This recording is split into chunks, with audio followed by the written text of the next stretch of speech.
Department of Corrections says a Sussex state police officer was stabbed 6 times by an inmate Saturday night.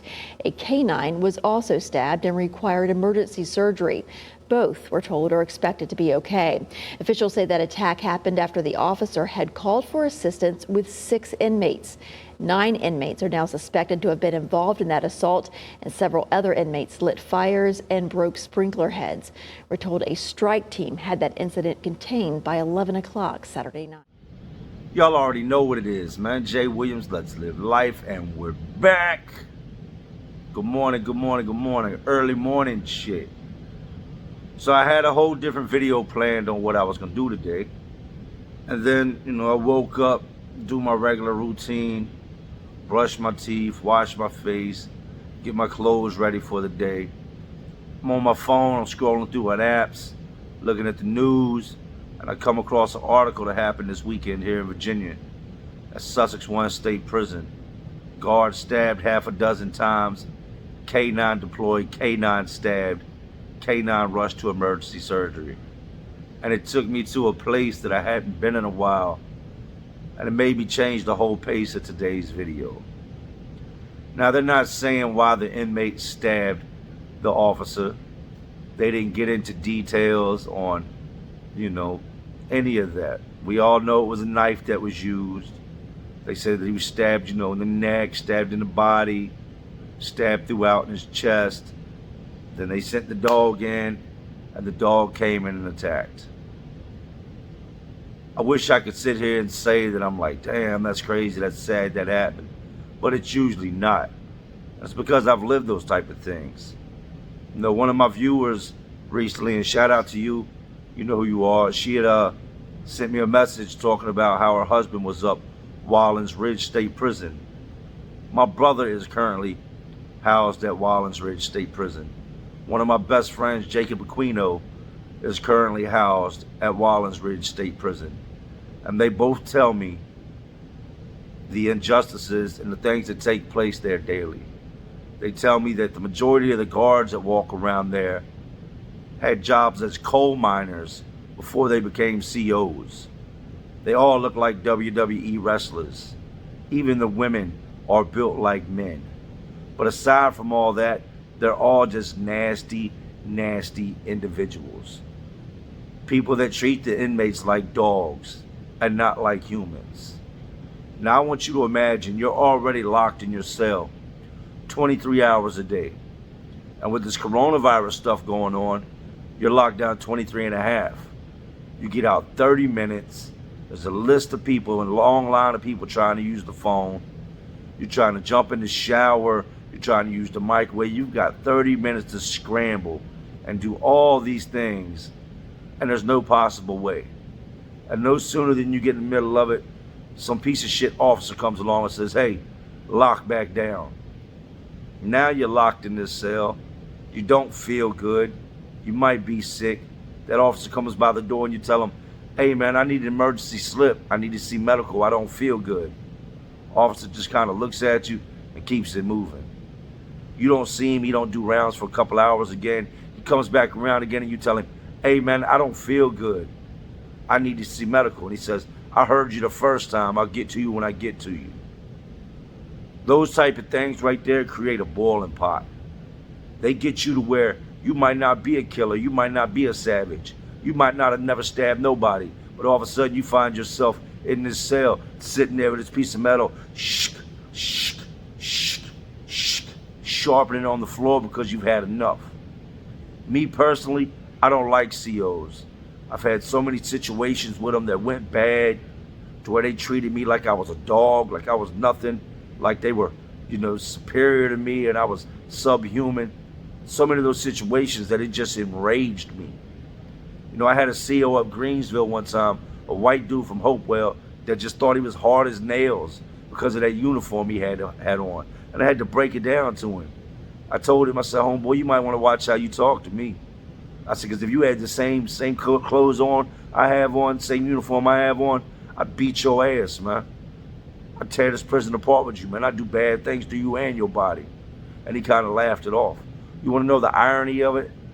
I wasn't out 6 months. It was like maybe 1:30, 2 o'clock in the morning. I'm getting gas. I ran out to get something. I'm pumping my gas, and I look over, and there he stands pumping his gas.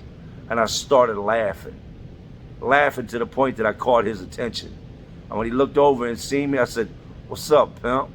Bet you ain't think you'd see me again, huh?" It took him a second to realize who I was. And then I think it came to mind all that bad shit he had done to me, the way he treated me, the words he said to me. And he knew right then and there I wanted to get at him. I wasn't going to get at him. I wasn't going to give him the satisfaction of putting me back in prison. But that man stopped pumping his gas. I doubt he got $2 in gas. $1.36, whatever it was. The scary ass put the cap back on his car, got in his car, and got the hell up out of there. Because at the end of the day, we are human. I'm sure there's a lot of people, if you don't want to deal with that, don't get locked up. You say that until it's your son locked up, your husband, your wife, your brother. Everybody locked up's not a bad person. Everybody in prison doesn't deserve to be treated like shit. But you got you people out here that live a whole different, in a whole different universe than what everybody else lives in. You happy go tree huggers, you know what I mean? Go plant a flower somewhere, don't feed an inmate type. That don't really know what's going on behind the scenes. I've seen those guards with those attitudes, those slick mouths, that chip on their shoulder, get that shit just knocked all the way off and get knocked out, when it didn't have to be that way. I've seen guards come in that were the coolest dudes, man. They didn't let some other jerk off that pissed them off that day predict how they were going to treat everybody else. They didn't let the guy that tried to get over on them yesterday predict how they were going to treat me. If they seen a man in need of medical attention, they treated you like a human. They treated you like a brother. You know what I mean? Like someone that really mattered. And they went and got you help. But for the majority of you worthless bastards, and that's what y'all are, for you ones that fall in that category, y'all don't do that.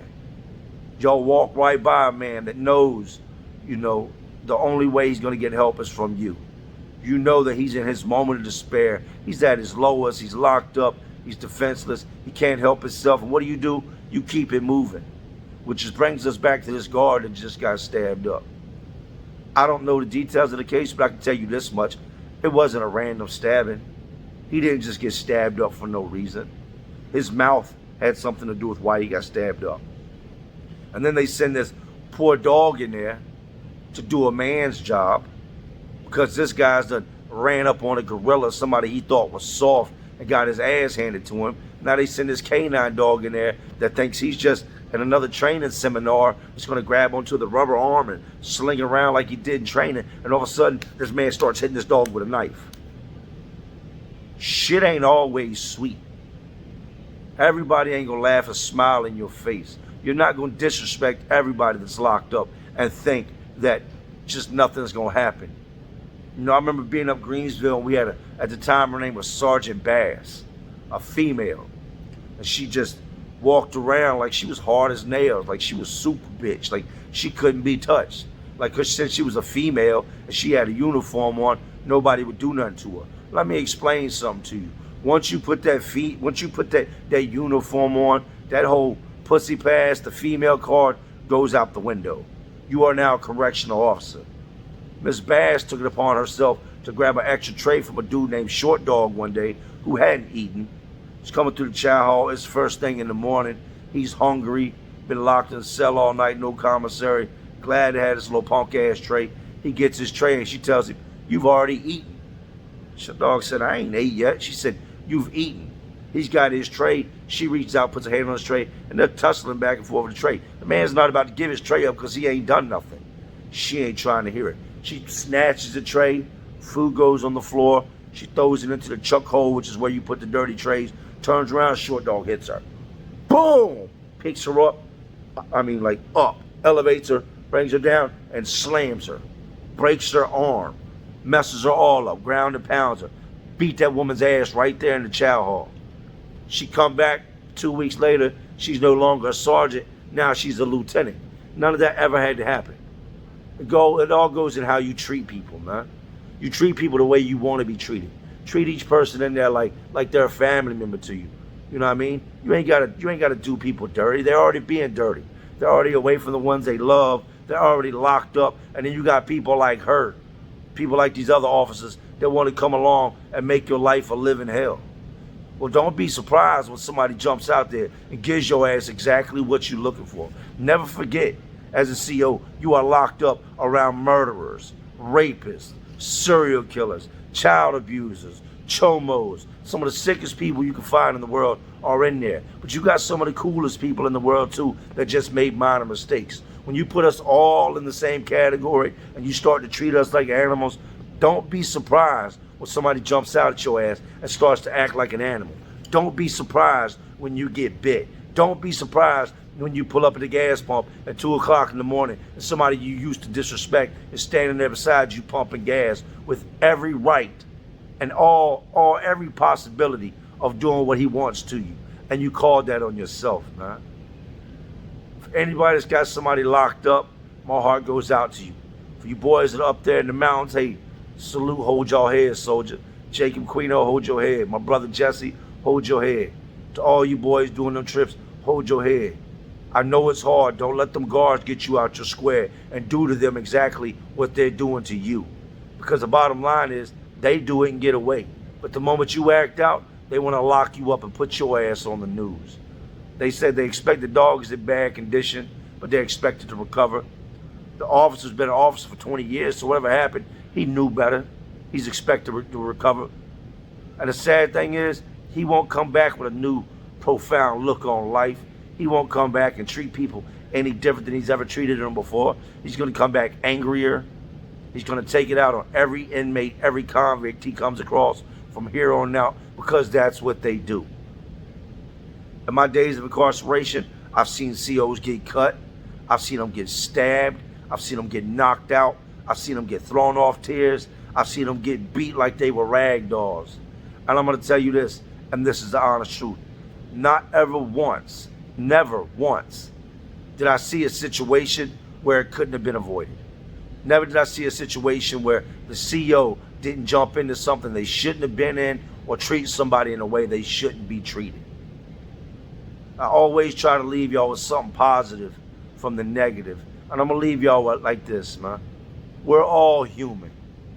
You should treat each other as human. Don't kick somebody when they're down.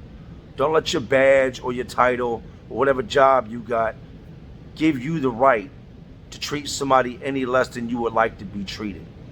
Look at each person, regardless of what they've done or who they are, as a person. Because in the end, God will be the one to judge them. For now, it's just the judge that did it. So y'all know what this is, man. Early morning, it's like 5:30. But I'm going to drop this. I'll probably make another one for y'all today. But this is Jay Williams, Let's Live Life. Just trying to keep y'all entertained. Are you not entertained? Y'all know how we do around this bitch. Salute.